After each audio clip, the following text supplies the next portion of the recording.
Hello everybody, NGS here and welcome back to Sabikui Bisco. Boy oh boy.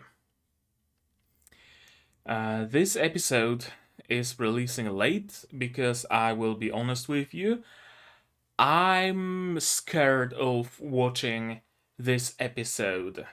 I've been procrastinating watching it for an entire day. That's why it's gonna be almost a day late. It's entirely on me. The last episode scarred me and scared me so much that I was really apprehensive from watching this one. I honestly did not expect the last episode to go so badly. I read some people's opinions on it, and it's pretty much unanimous that it was really, really bad. And there were some people trying to explain it with the source material.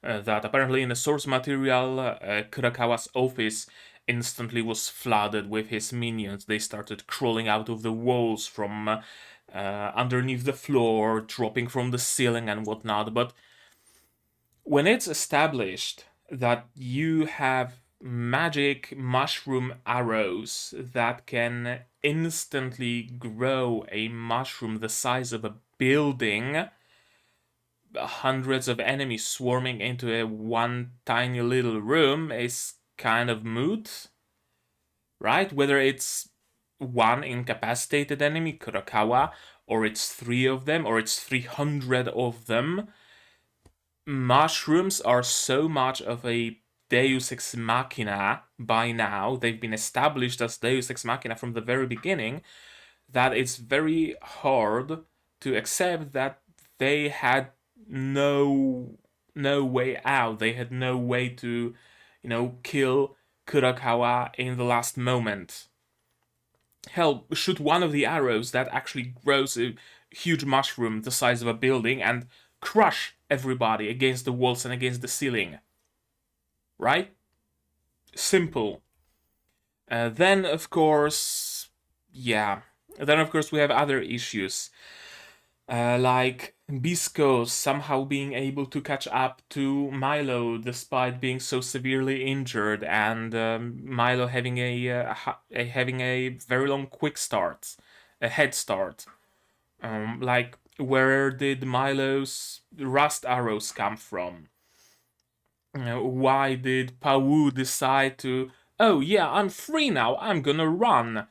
While it would be more like her to just ask Jabi, hey, give me a weapon and tell me where's Kurokawa. Because I'm gonna go there and I'm gonna kill the motherfucker. That's Pawu. It's not.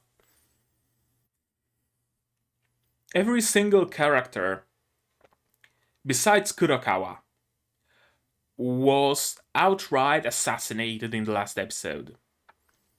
And I'm scared that it might be downhill from there. I hope it won't be. I really hope they're gonna bounce up. I really hope the last episode was some outlier for some reason. One of the theories I had in the last episode is that the writer of the source material was done writing it, but then the publisher came in and said, hey, we need like 5 more books of it. So the writer had somehow justify Kurokawa still being alive and the story continuing. I have absolutely no clue. If you have any insight in the source material, why something like that might have happened, I don't know, let me know. As long as it's not spoilers and it only expands what's already been shown in the show, then I'm perfectly fine with that. Just, refrain from leaving any spoilers. If you do want to leave any spoilers and talk with other people who also read the source material of Sabikui Bisco, you can do it on my Discord. There's a Sabikui Bisco channel link in the description. Just don't do it in the comments on YouTube. Uh, Besides that, what else happened in the last episode? Jabi was established as a damsel in distress. He went out heroically only to be captured. And now he's gonna have to be rescued again. Milo is probably dead. Maybe even Bisco. The rust on Bisco is spreading. Where's Pawoob? Fuck if I know. Kurokawa is alive, even after being slammed into a ceiling, being shot in the eye, being sliced up, losing an arm.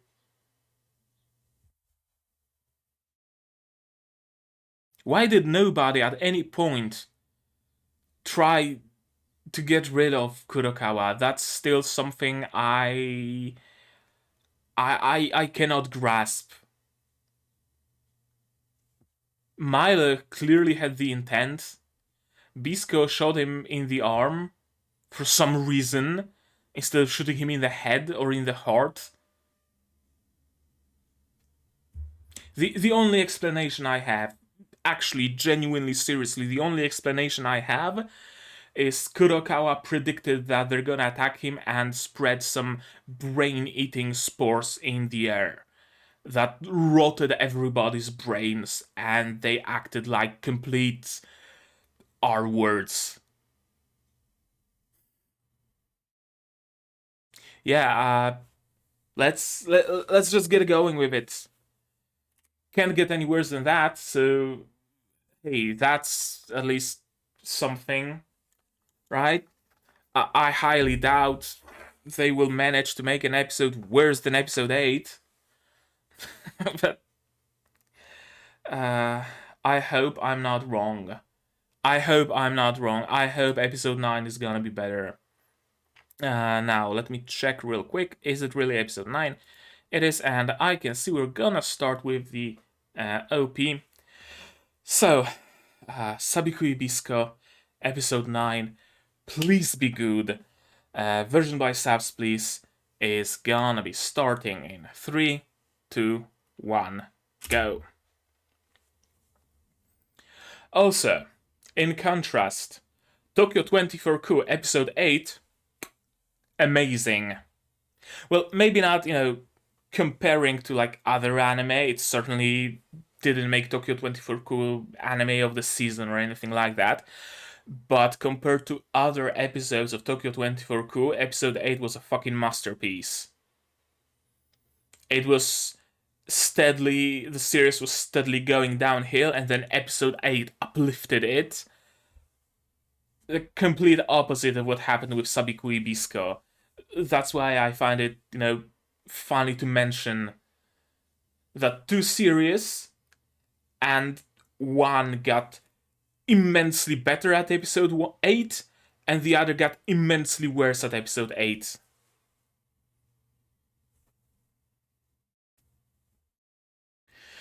I still hope it's gonna be the case of like Saiheto no Paladin, where episode 7, I think it was episode 7, was pretty damn bad, but then they jumped over it and went back to form. I really hope we're back to form with Sabikui Bisco as well, but only time will tell. Only time will tell.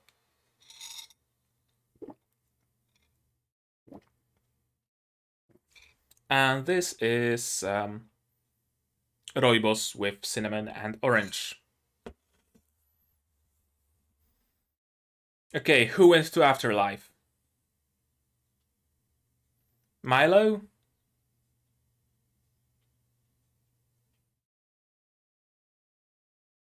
Cue all of them disappearing?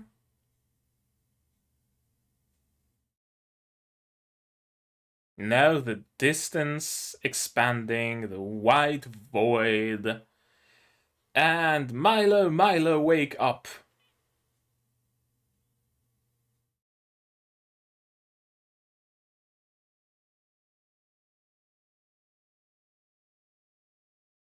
How was Milo blinded?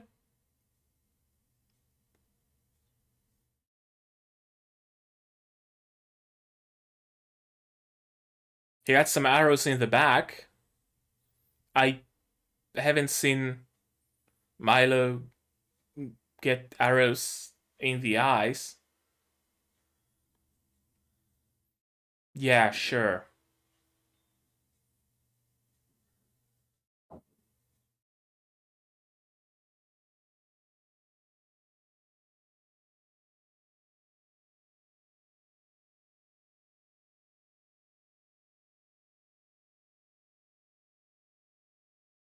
Bisco's gonna say that he already. Yeah, I already injected myself.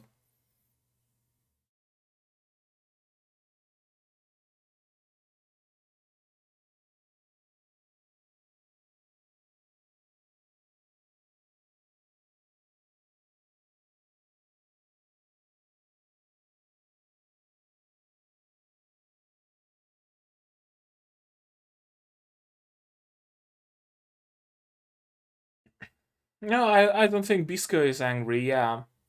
He was exactly as stupid as you were.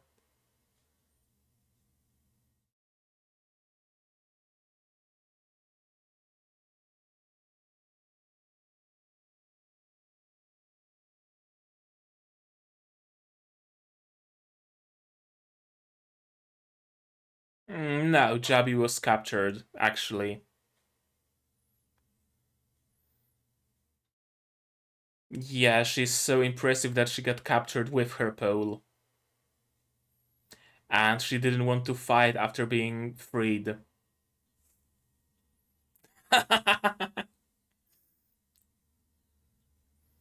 Okay, absolutely.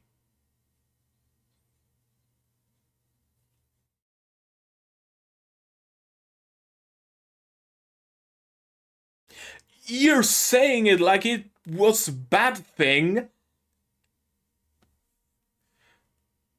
I believe in strong waifu supremacy.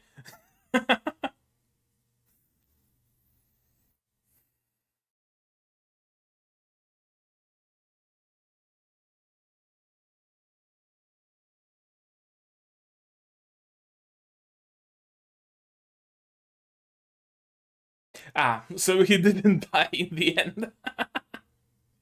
Okay.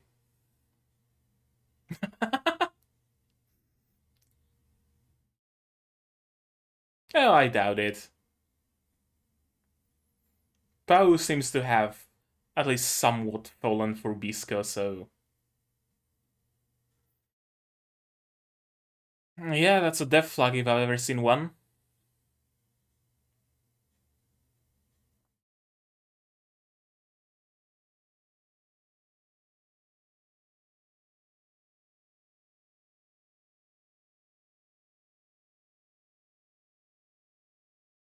Maybe at least get healthy first? Didn't that cross your mind for a moment?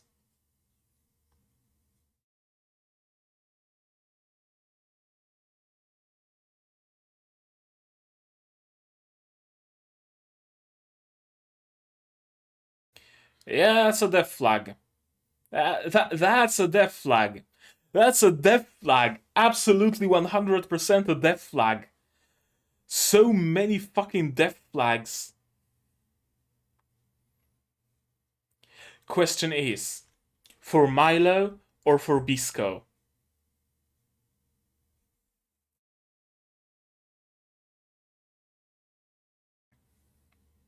Milo got the injection, so I'm assuming he's gonna be fine in the end. But Bisco is like all rusted, and it wouldn't surprise me if he went out in a blaze of glory in a suicidal attack against Kurokawa.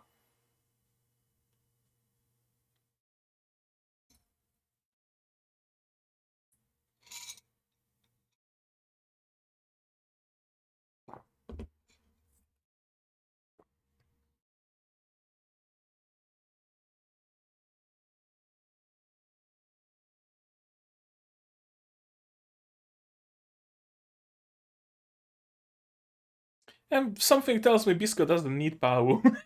He has Milo.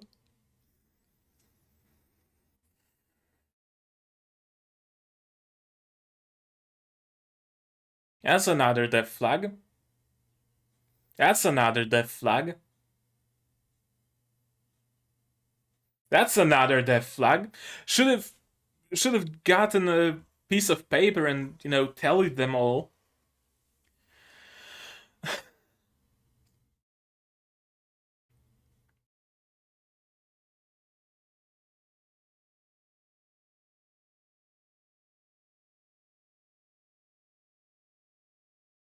Where Pau going?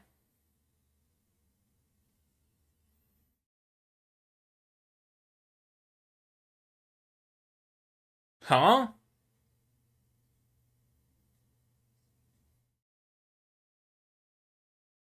Because Kurokawa took control of the government, I'm assuming. Okay, at least Jabi is alive. Yeah, that's actually a question I wanted to ask myself. A pink elephant. What?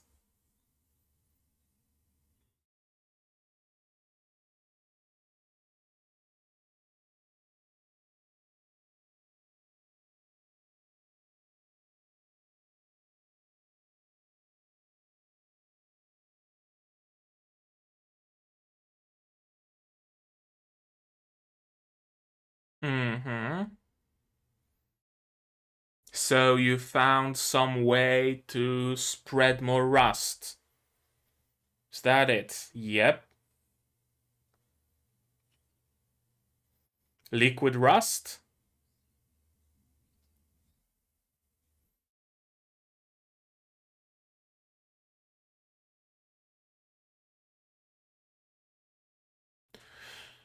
Huh.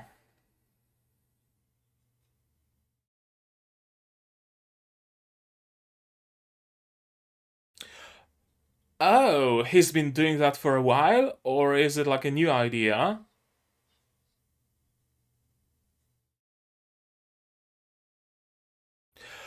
So, rust is some kind of a weapon against those huge machines, against those robots.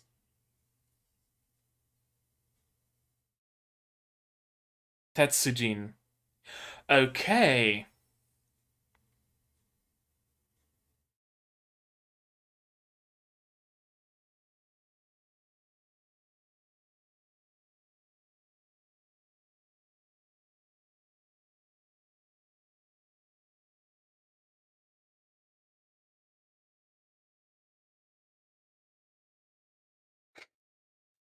I still love Kurokawa as a villain.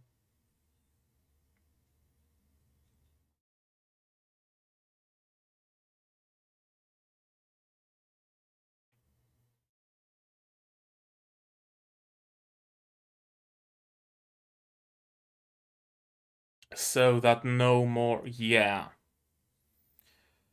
He has it all planned. Do you think he cares about ethics? Yeah.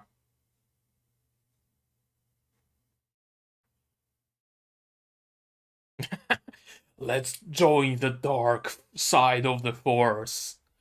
We shall rule the world together, Chabi.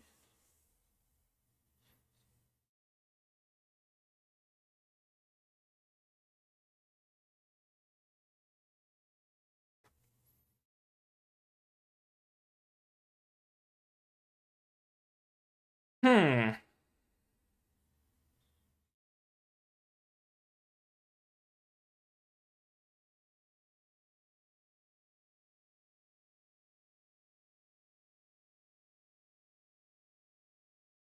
Including the Mushroom Keeper village, yep.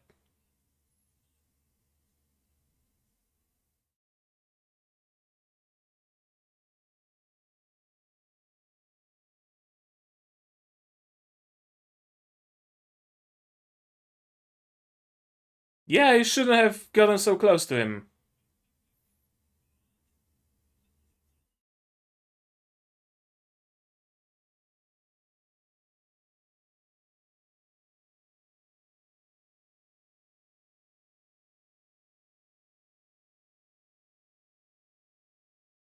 Hmm?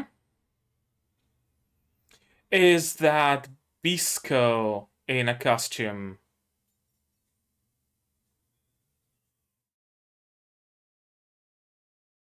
Saved Jabi's life, essentially.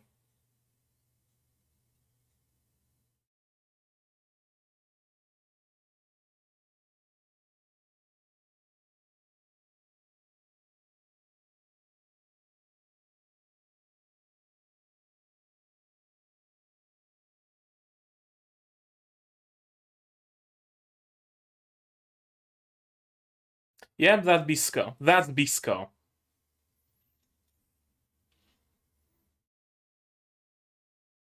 Don't just wait.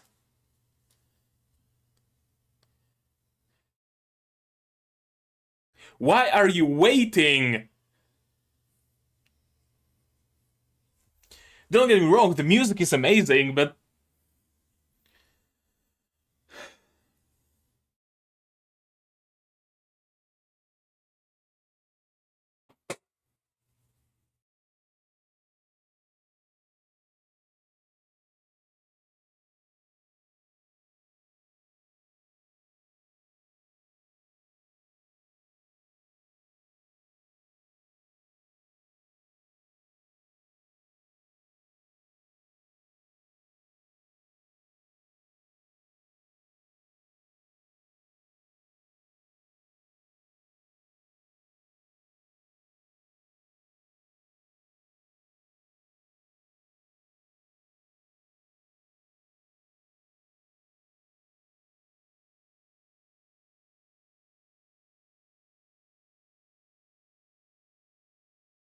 yeah, that's another death flag.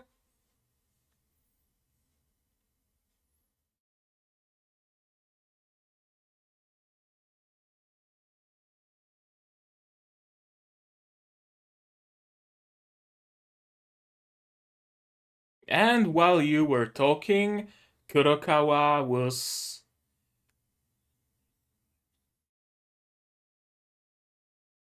Kurokawa was slowly recovering. Now he's back up. He has his gun prepared.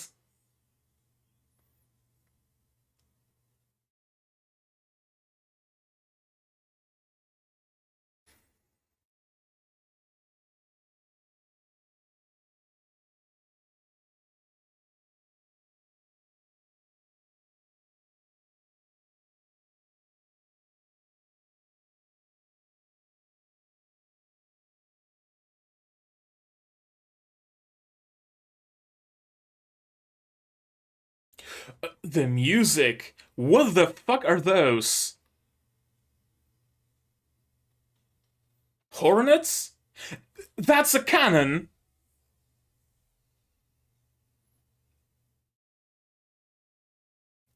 A boxing gorilla.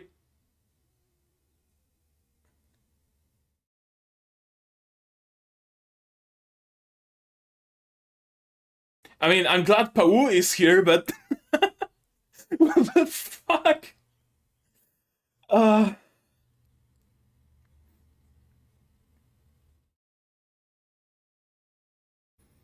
Machine gun hornets.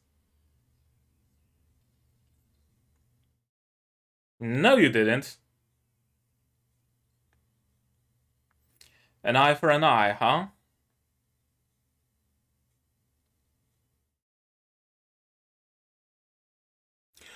What the fuck is that?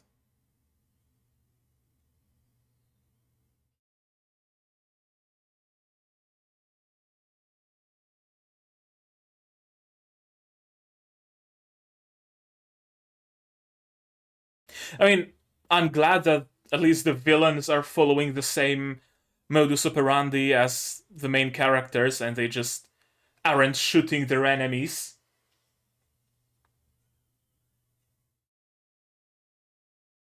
I'm glad they're playing it fair, you know.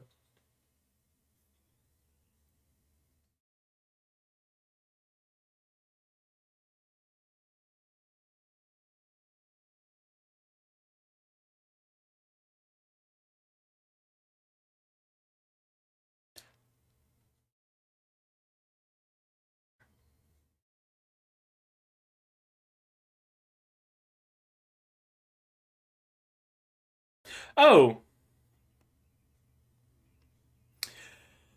okay, so that's what advanced rusting causes. Your body just shatters.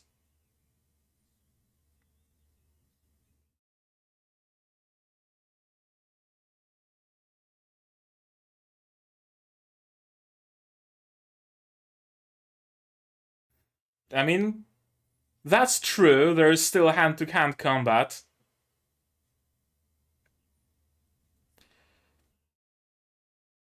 Don't let him run, maybe this time?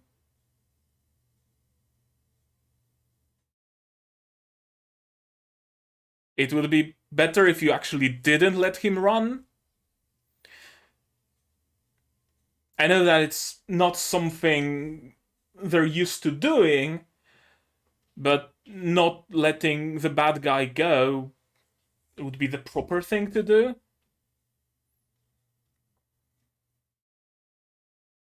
And not spending this much time beating up a corpse.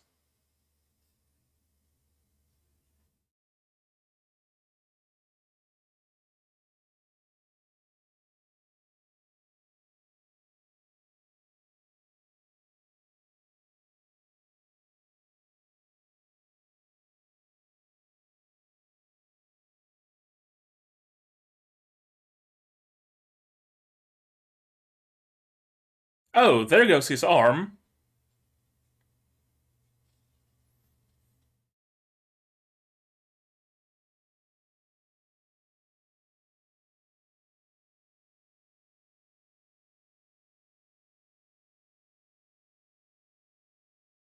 Maybe you should have stabbed him with an arrow instead of punching him.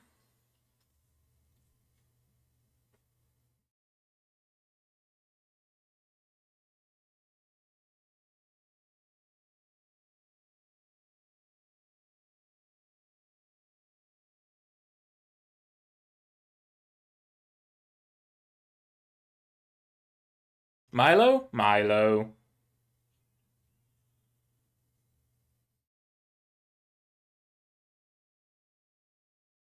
Okay.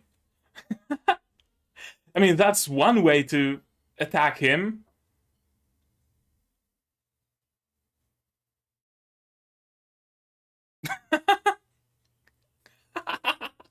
Okay. I love the reference.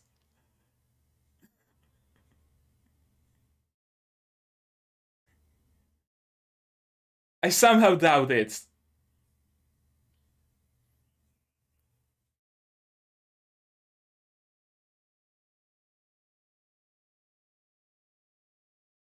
And what about you, Bisco? You intend to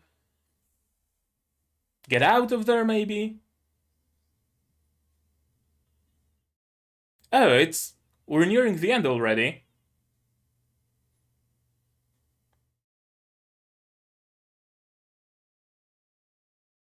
Piece of rope?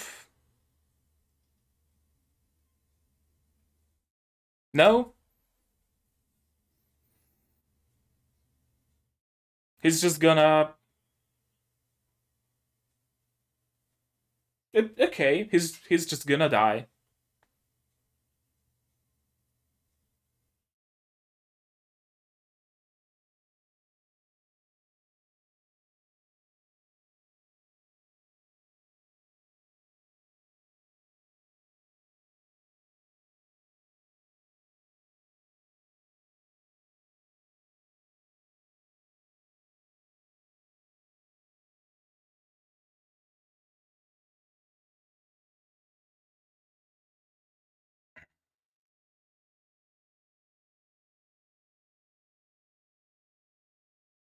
Don't give me rope to get me out of here. No, I just shoot me.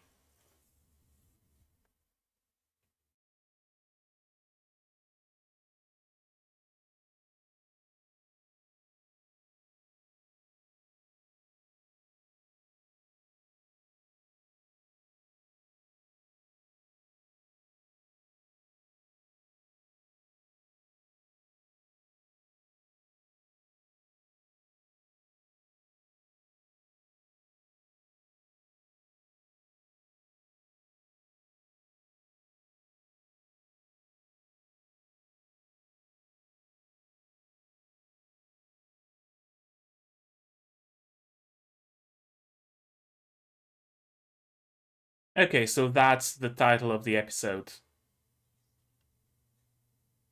Okay.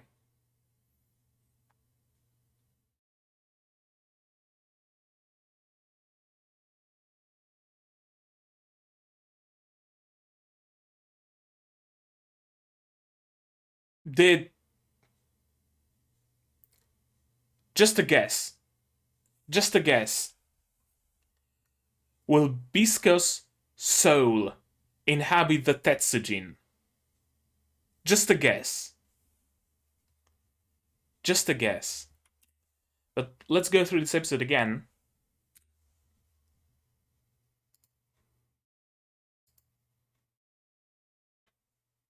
That's I have no clue why the show is called Sabikui Bisco if they're gonna kill the titular character in episode 9. Fucking hell. Or does Bisco have like a secondary meaning? I have no clue. I have no clue, man. Setting up the death flags. Setting up the rust reactor. Kurokawa has good thinking here. Evil and immoral and whatnot, but ultimately good logical thinking. Right? If there is no more rusty wind or whatever, then I'm gonna make my own rusty wind so that people need cure. Or rather, not cure, but treatment, because treatment brings money, cure doesn't.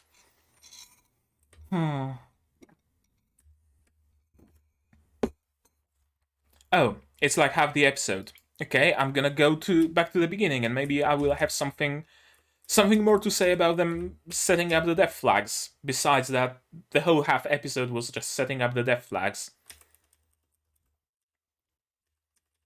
Yeah, lying to make Milo feel better, healing Milo. Again, question: couldn't they have like split the medicine, half for Milo, half for Bisco? Maybe it wouldn't have cured them completely, but I'm assuming it would have at least severely reduced their symptoms of rusting. The way you like when you have just a mild headache, you take just a half a tablet of paracetamol or whatever and not a whole. Just no, no, they couldn't have done that. Understandable, understandable. Have a nice day. Uh,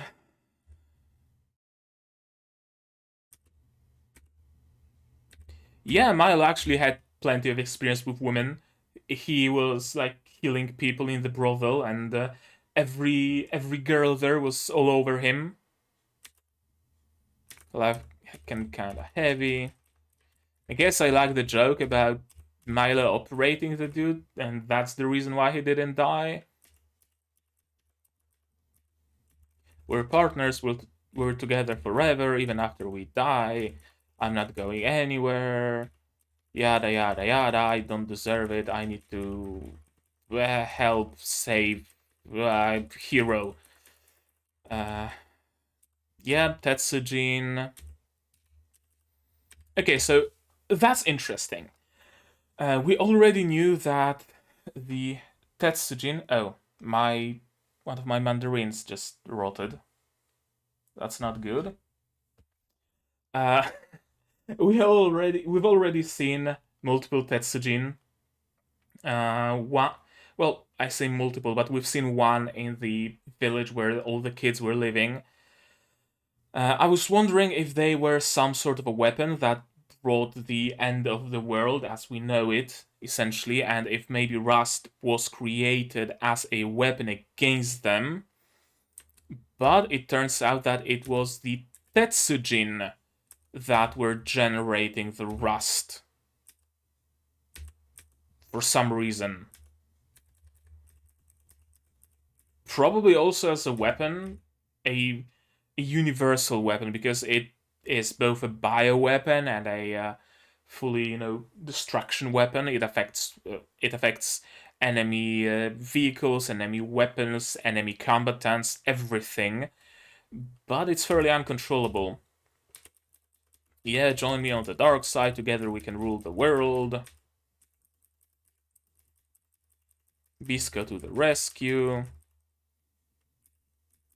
Yeah, this is my fight. I don't resent you, Jabi. I need to kill Kurokawa. And that's why I'm spending a lot of time talking.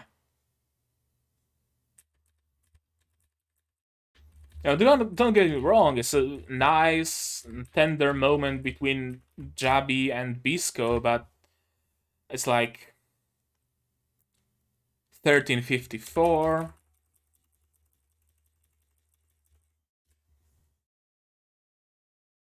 1514. That's over a minute of just talking and not going after Kurokawa. And Kurokawa has the time to give orders, bring the gorilla, bring the mushroom big guy, bring this, bring that. He has the time to stand up, brush his teeth, brew a new cup of tea, drink it, take a shower, dress up again, and stand against Bisco.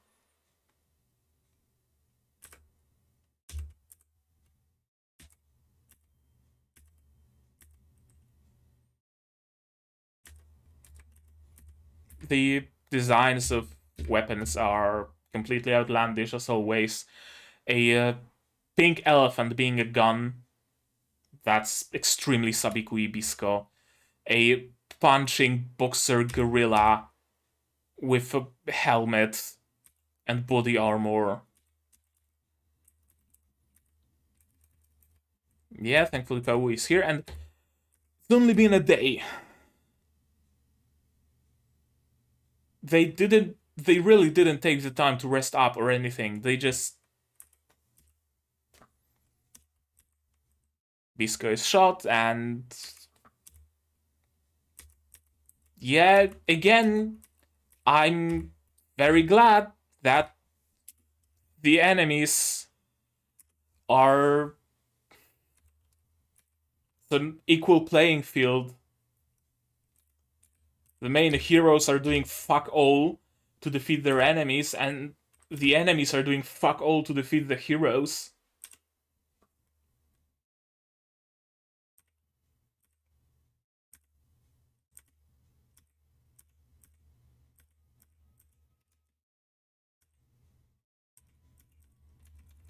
And apparently, again, mushrooms being a deus ex machina.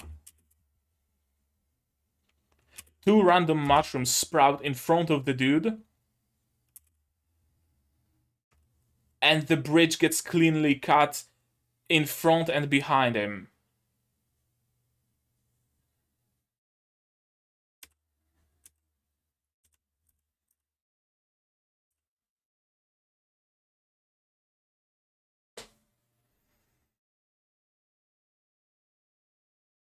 See, here's the thing with Deus Ex Machina. Deus Ex Machina is cool in a more or less power fantasy setting. Where you have the Deus Ex Machina thing, and the whole story is all about how will they use the Deus Ex Machina now? What will they do now, right? Kinda like you have Ainz in Overlord. He is the Deus Ex Machina. He has 200 something spells. He has a spell for every eventuality. And the whole show is about seeing how will Ainz, utilize his knowledge, his skills, his subordinates, his, everything. The Nazarick is a deus ex machina. It's an undefeatable thing that has a response to everything and cannot be realistically put into danger, but there is appeal to that. Because they can get out of every and any situation. There is a very appealing aspect, in my opinion, to watching a show where you know for sure, you're 100% certain that nothing bad is gonna happen to our main cast and that they will always come out on top. You're watching that show to see how they will come out on top. What will they pull out of their ass to save themselves? I really like this kind of show. In Sabikui Bisco, the mushrooms and the arrows were already established as that kind of deus ex machina that can do anything. It can cut a bridge in half. It can paralyze someone. It can mind control someone. It can create building-sized fruiting bodies. It can do absolutely anything. But randomly, completely randomly and arbitrarily, sometimes mushrooms are not the answer.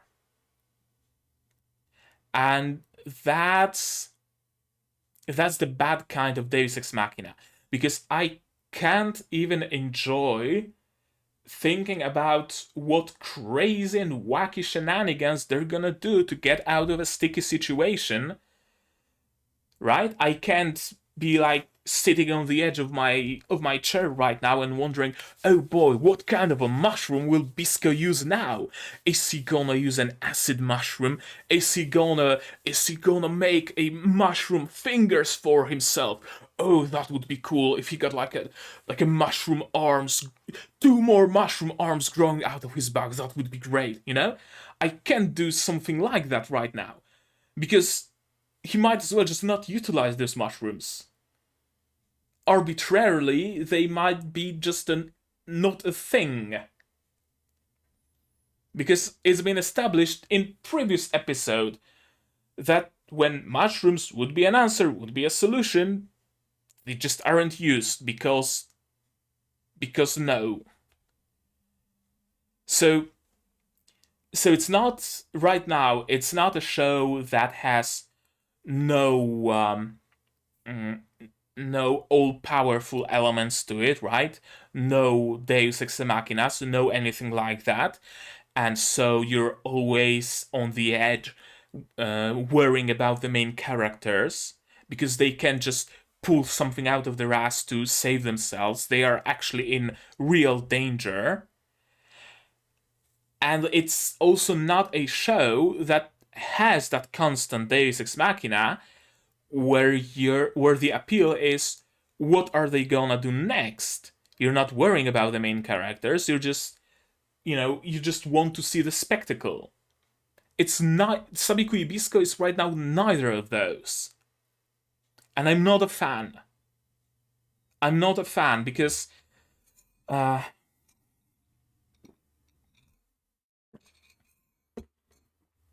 it breaks suspension of disbelief very heavily.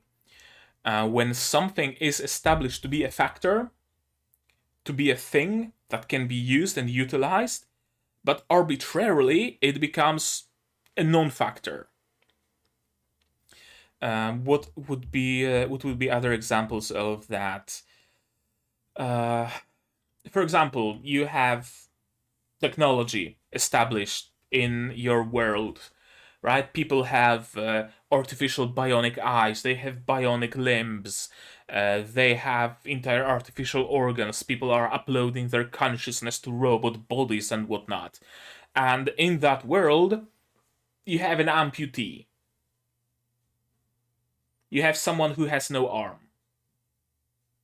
It doesn't make sense. You have someone in a wheelchair. You have someone who's blind. It makes no sense in the context of the world, right? If you have something established that can solve issue A, issue B, and issue C, and then it's shown to not have solved issue A, issue B, or issue C, there's a dissonance. Because you're saying, in case of Sabikui Bisco, you're saying that mushrooms are all powerful, but they are not utilized in that way. In that fictional world, you're establishing that technology is all powerful, but arbitrarily it's not.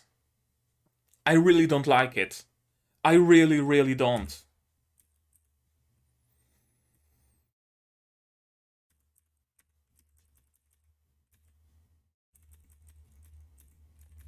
Yeah, and Bisco wastes time talking, wastes time beating up those guys.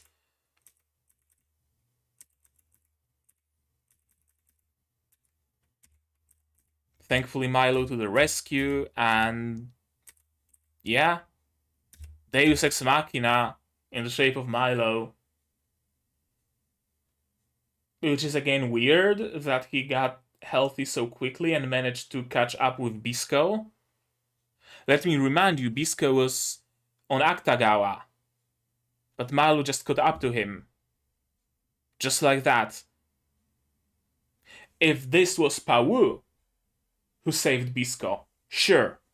If this was Jabi, sure. But Milo out of nowhere?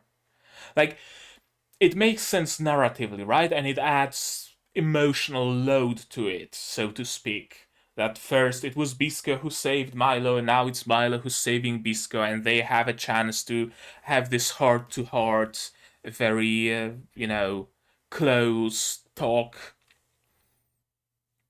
But it doesn't make sense in the world.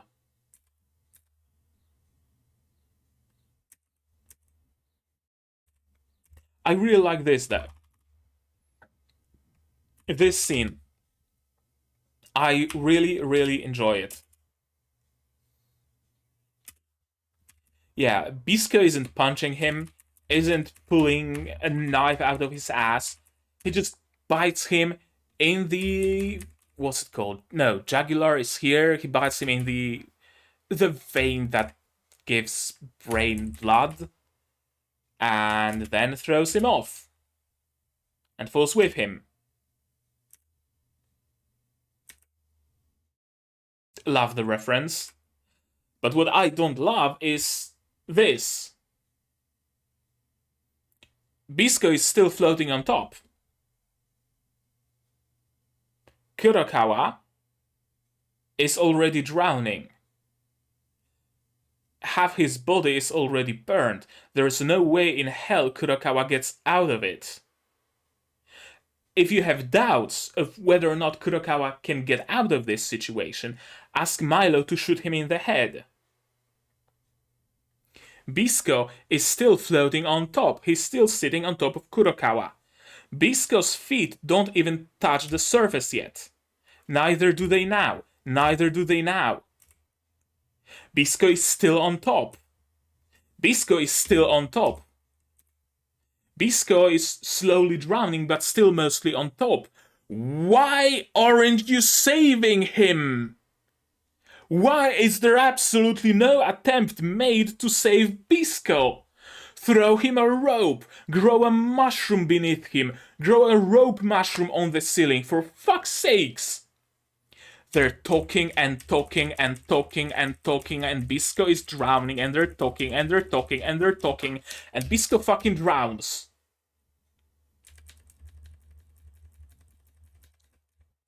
Are their brains still rotted from Kurokawa's attack from the previous episode?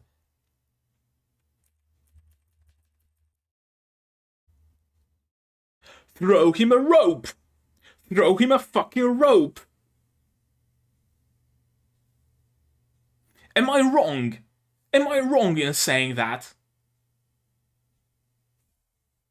Sure, Bisco lost an arm. Sure, he's all rusted through. You have the Rust Eater now that Kurokawa is gone. Also, again, breaking established world building. Even if Bisco loses both arms and both legs, he becomes a fucking torso with a head. Bionic arms have been established to be a thing because Kurokawa himself had a bionic fucking hand.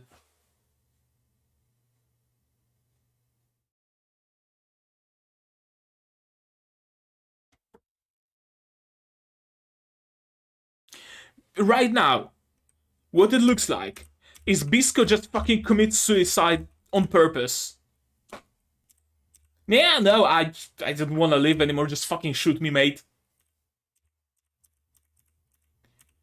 He's still talking, he's still alive, still talking, still alive, still can be rescued, but no, fucking shoot me.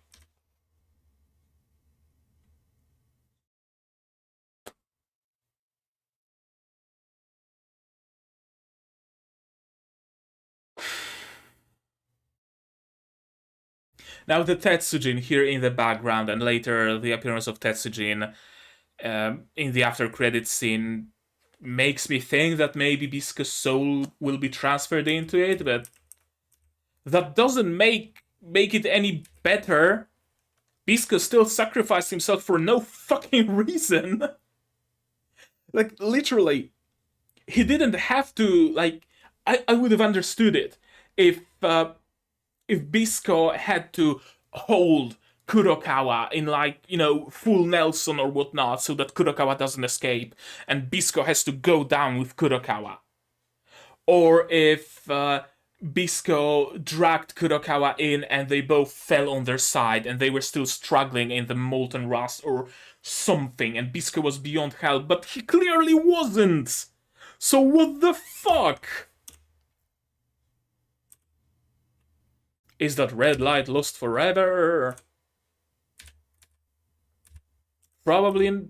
I've no fucking clue. Tetsujin revived. Yeah, it's a Tetsujin and it has, like, rusted body.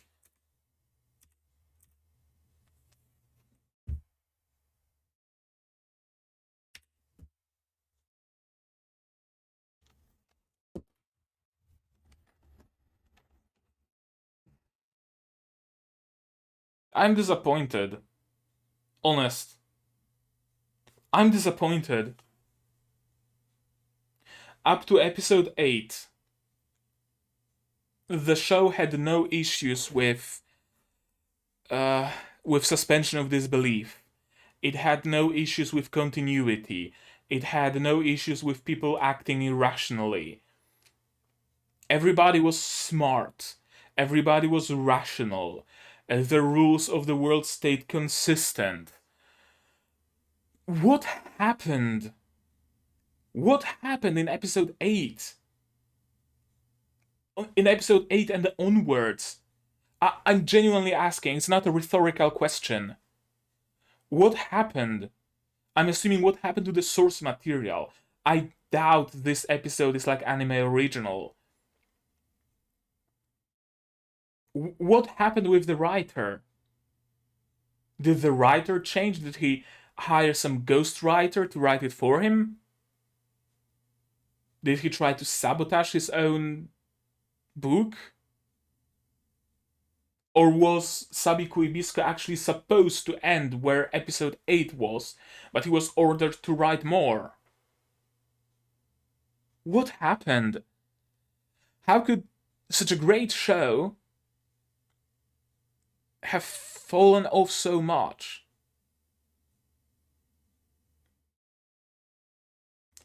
And the worst thing is, I can't hate this show. If it was something that I was already ambivalent on and it completely fell apart in the end, like, say, I don't know, Doll's Frontline or Tokyo 24-ku or from the previous season, I don't know, Tsukito Lakato Nosferatu was good from the very beginning, but, a show that I still had mixed feelings on, it wouldn't be that big of a hit. But up until episode 7, this was genuinely my favorite anime of the season. If not the favorite anime of, since I started doing my reactions. It hurts badly that it became this bad. That's the worst, you know? When you're watching a show that's already kind of iffy and it just goes to shit, you have no qualms about dropping it because either way, it's no big deal. You didn't enjoy that show all that much in the first place. But when it's a show that you genuinely love, that you genuinely wanted to succeed, that you genuinely wanted to see like the second season of, and it gets this bad, it hurts, man. It hurts.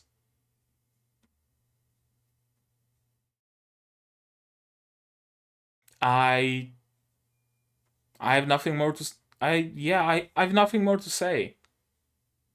I can't even like make predictions what's gonna happen next. My only prediction is that Bisco might now be like his soul might inhabit the Tetsujin. Maybe Bisco is gonna be revived one day. His body made entirely of rust.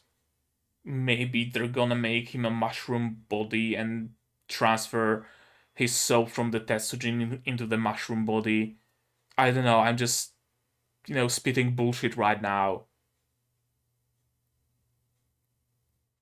because I'm still finding it hard to believe that Bisco would be dead, like dead, dead. Um, my space on my disk ran out, so yeah, I'm completely taken out of what I was saying. I think I was saying that I find it hard to believe that Bisco died, right? And maybe there's gonna be some tomfuckery that revives him. Either his soul is gonna be, embedded in the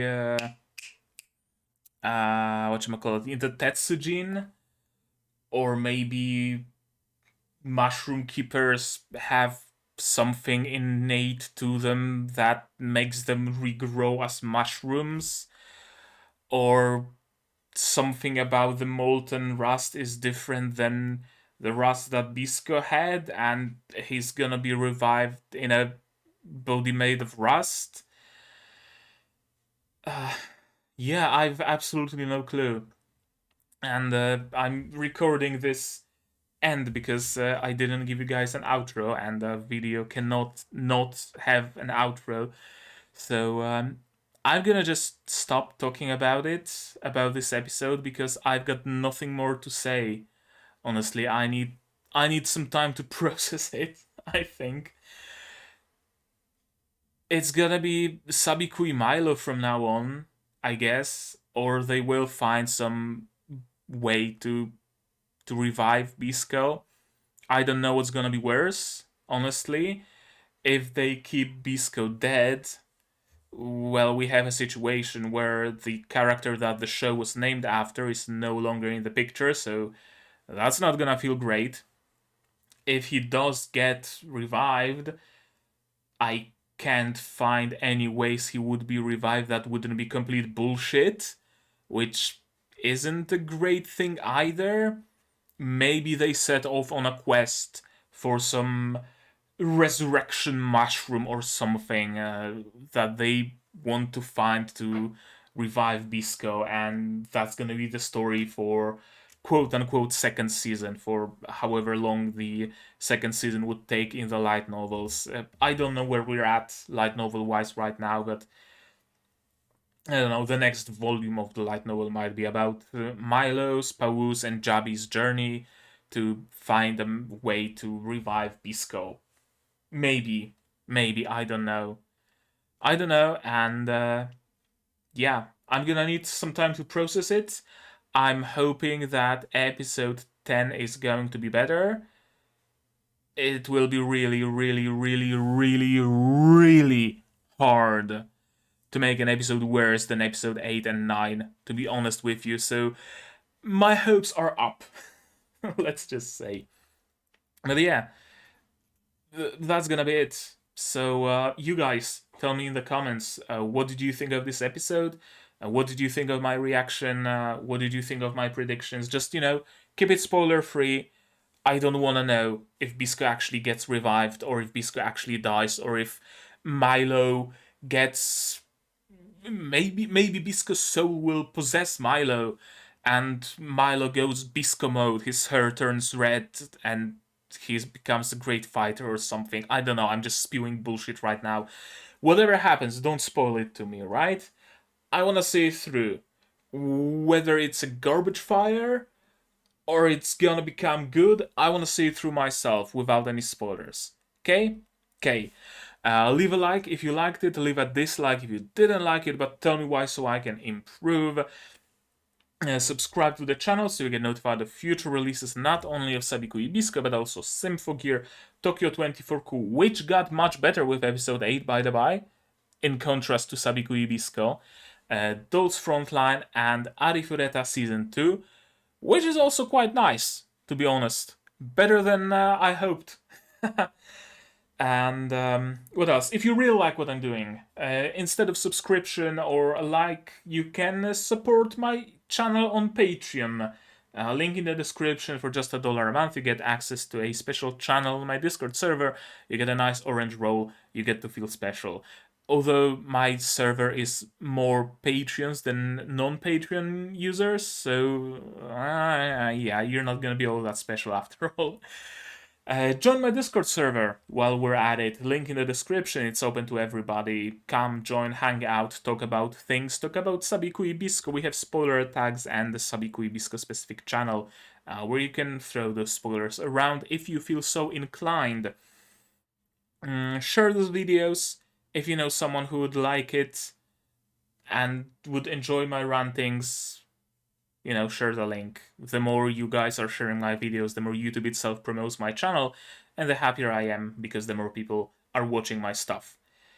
And now I think I said all that needed to be said. I see that I'm out of focus right now, but that doesn't matter, because it's just an outro that I'm gonna have to tack onto the end of the episode proper. So, that's gonna be it from me for today, and as always, do all the good stuff, and I'm gonna see you guys in the next one. Cheers! And this is yet another thing you get as a Patreon. You get to be in the credits of every single video of mine.